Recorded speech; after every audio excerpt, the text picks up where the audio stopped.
Hello, it's Lynn Watts here from Wyatt the Wonder Dog Books and more. And today I'm going to continue a discussion about anxiety in children. And before I do that, let me just remind you, if you will hit subscribe and the notification button, then you will get a notice each time I add a new video to the channel. So I'd encourage you to do that. So let's talk about the anxiety epidemic. And many people uh, talk about this. There's a book out within the recent year or so that I've already covered talking about the anxious generation. And today I want to talk about three particular ways that we can help children be less stressed and less anxious in this world and this culture that we live in. First of all, let's identify three ways that I think we have increased anxiety in our culture. One is certainly technology, and I am on a video right now thanks to technology. So, in many ways, technology is very positive, and we certainly I don't know if any of us could live without it after all the many ways that it's become ingrained in our lives. However, it is true that technology, and in particular, social media, has, uh, in many ways, and this is covered in the anxious generation, has replaced our social interactions. So instead of kids going out in the neighborhood, knocking on a door and saying, "Can you come out and play today?" Kids are much more likely to be on a screen somewhere. They're likely to maybe contact a friend and communicate with them, whether texting or talking or, something along those lines, rather than having actual face to face physical interactions. And this has caused all of us to be in some kind of weird way connected through technology, and yet socially more and more isolated.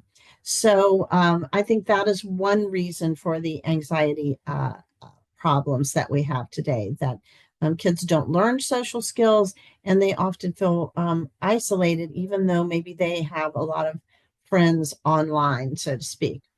A second reason for a lot of anxiety with young children and even older middle school, high school students is our expectations. And I think more and more as parents, as educators, we have expected higher and higher expectations for students, high expectations in order to get into college and in order to develop a career, high expectations just socially, to know more people, to network with more people, be involved in groups, all kinds of ways that we expect a great deal out of our young children. So I think it's important to have expectations, even high expectations, but at the same time to be very sensitive to the abilities of the child and how those expectations kind of fall on them.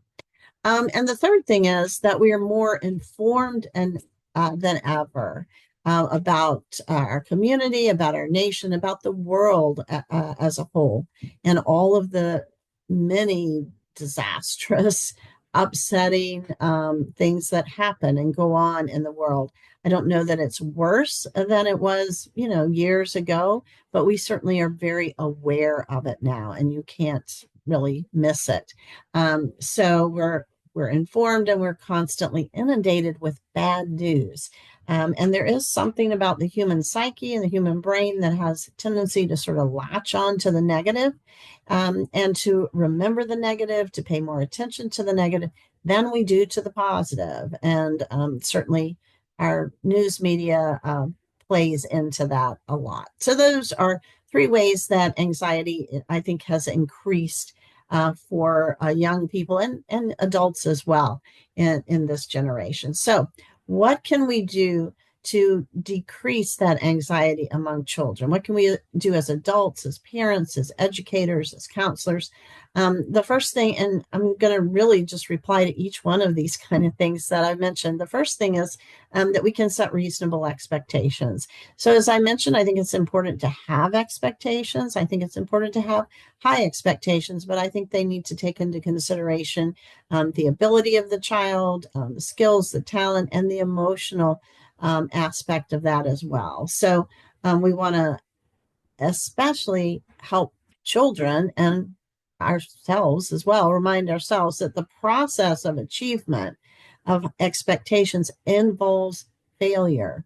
This, of course, is the growth part of the growth mindset, but simply expecting a child to excel at something, but not to have as part of that the necessity of failing on some level as they learn the skills and move forward, make progress on setting goals in any particular area is not helpful to them. So we want to teach kids not only to have high expectations and to set goals for themselves, but also to understand that the process of achieving goals involves making mistakes and failure, and that is part of it. And we should welcome that, actually, because that's how we learn. The second thing is that I think we need to make sure that we provide an oasis of support within the many different areas that pull on a child. So I think that's true. We would ideally, as a parent and as a family, be an oasis of support, somewhere that a child feels like they can turn to when they are upset, somewhere they can express their emotions. I think schools also should be characterized as an oasis of support, a place that sees the best in every child, that feels that every child has abilities that we can encourage and nurture and bring out through the school day and through the classes and the environment there. And so this also means, of course, that we don't just look for the positive, but we also recognize negative feelings, we recognize anxiety, and we talk about that and help children understand that and what to do about it. So being an oasis of support for a child through these different aspects of their daily lives is very important. And then finally, I think we have, in some ways, to provide a shield or protective kind of environment for our young people from the many conflicts and tragedies and so on in life.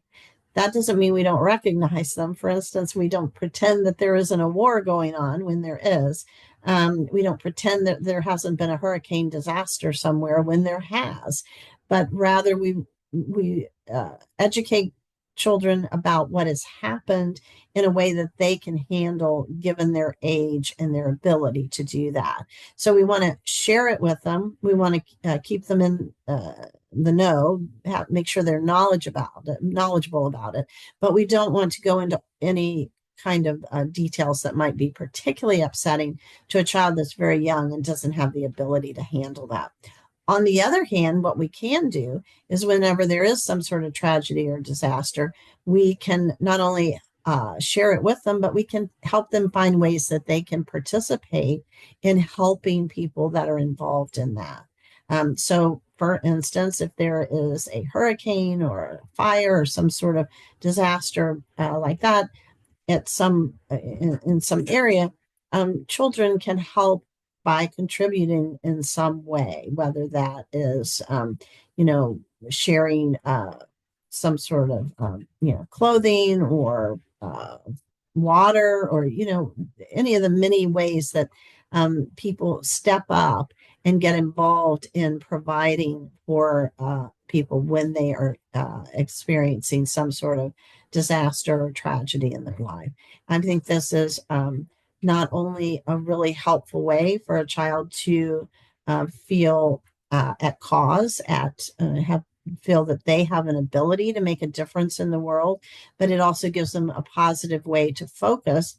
And us as adults, for that matter, helps us all to focus on how we can help each other and support each other and share the support that we receive when we go through something like that. So it's a very important lesson for children.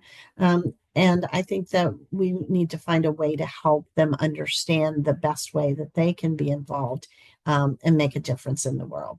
So those are 3 ways that I think we all experience a lot of anxiety and stress in our lives, and also 3 ways that we can work as adults with children to help them cope with that stress and that anxiety. So thank you so much for listening. I hope you find that helpful.